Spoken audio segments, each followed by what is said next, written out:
Surgiu por volta de 1870 como uma derivação do realismo. O naturalismo considerava a vida do homem resultado de fatores externos como classe social e ambiente familiar. Se o realismo procurava imitar a realidade, o naturalismo ele desejava fazer uma análise histórica, social e psicológica da realidade. O livro Crime do Padre Amaro foi o primeiro livro naturalista da língua portuguesa. Nasceu em 1845 e morreu em 1900. Foi um grande escritor português da época e que teve obras muito importantes como o Primo Basílio, a Relíquia, os Maias e a que eu vou falar, que é uma curiosidade, que é o Crime do Padre Amaro. Que teve grande polêmica na época por apresentar críticas aos nobres e ao clero, e também uma polêmica na Igreja Católica também por o crime que o autor... Então, o crime que o padre cometeu.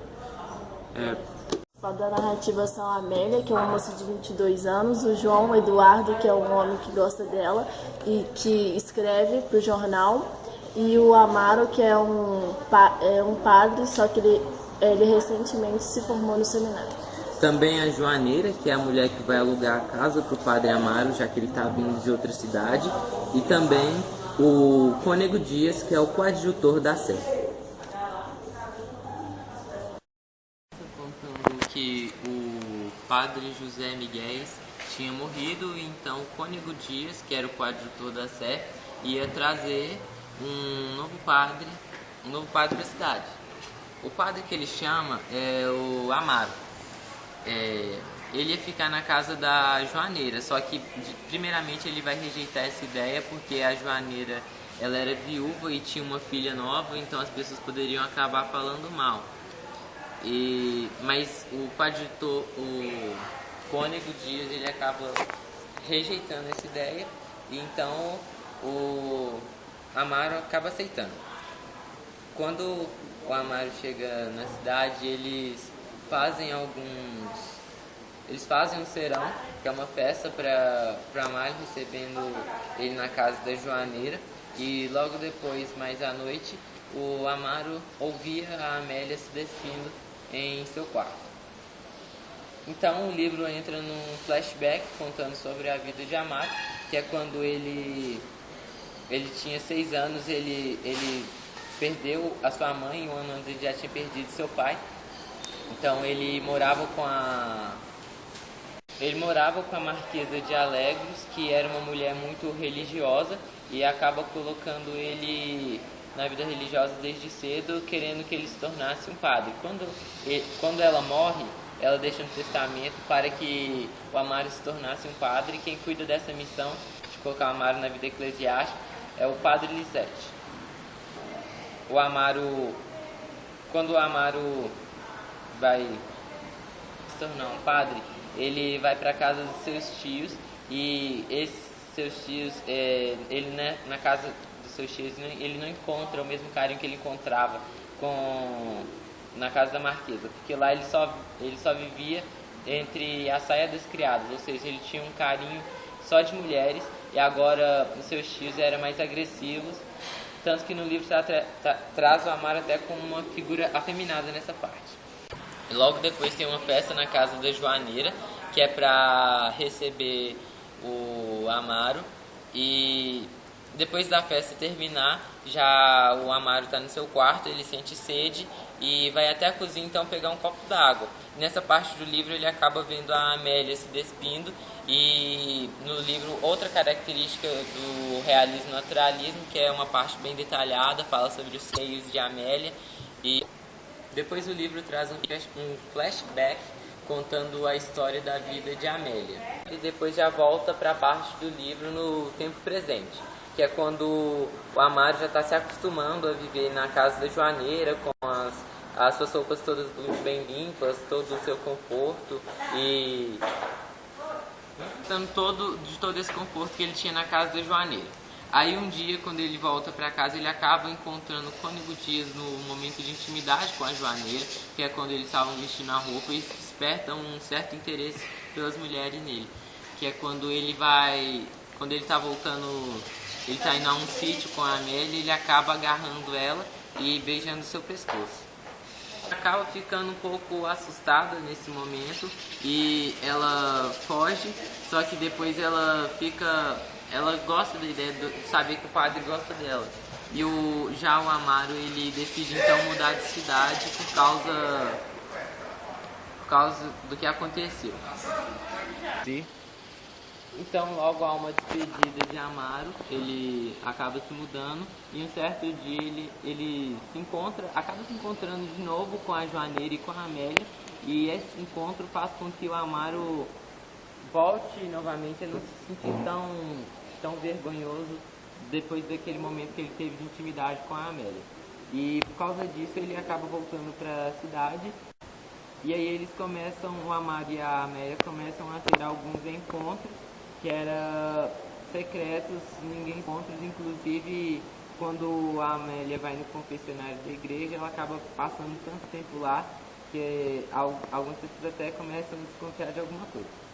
Com ciúmes, João Eduardo resolve escrever um texto e pede para o amigo dele que trabalha no jornal publicar, e o texto a cidade toda fica sabendo, e os padres da cidade tentam descobrir quem escreveu e acabam descobrindo que foi ele, e tentam expulsar ele da cidade. E nesse meio termo, a Amélia descobre que está grávida e vai falar com o Amaro, só que como o Amaro acabou de se formar, ele não poderia assumir uma porque ele é padre, e então ele pede para ela manter um caso com o João Eduardo e para ela se casar com ele, só que ela não quer, então a mãe dela manda ela para fora da cidade e ela já estava bastante doente, então, mas ela vai morar fora da cidade. Sim, aí depois que ela foge da cidade, depois de um tempo ela começou a ficar doente, então ela resolveu voltar e conversar com o Padre Amaro de novo, tentar convencer ele a assumir as coisas. Aí quando ela chega, ele chama ele, ela já estava muito, muito, muito doente mesmo.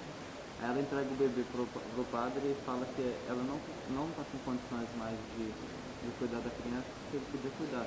Aí quando ele segura o bebê, ela cai no chão, eu acho que ela morreu. E o padre, desesperado, chama uma mulher que ele pede ela para poder matar a criança. E ela pergunta, mas o que eu vou ganhar com isso? Aí ele fala que era todo o dinheiro do mundo. Então ela corre, mata a criança e conta pro padre. Então, depois disso, ele foge, ninguém sabe para onde ele foi, e acaba assim. Agora nós vamos dar nossa crítica sobre o livro. O livro, na minha opinião, contou uma história interessante que, sei lá, me chamou muita atenção, que tem muita complicação por causa da linguagem, que além de ser as palavras antigas muito formais, também tá mais para formais da língua portuguesa, tem muitas palavras estranhas, complicadas, que eu não consegui entender de primeiro, teve que pesquisar bastante para entender. Mas na minha opinião é bom, recomendo, e é isso. O livro é muito interessante, eu recomendo ler ele, é um livro de literatura clássica brasileira, e ele traz uma forte crítica à sociedade daquela época, o clero, que eles cometiam muitos crimes, vamos dizer assim, e isso não era mostrado em público, e no livro ele foi muito criticado por causa dessa visão que ele trouxe da realidade, uma característica do realismo. Eu não gostei muito do livro porque ele é difícil de entender, mas foi mais fácil do que o outro, mas eu não gostei muito não, porque eu não sou muito fã desses livros. Mas eu gostei.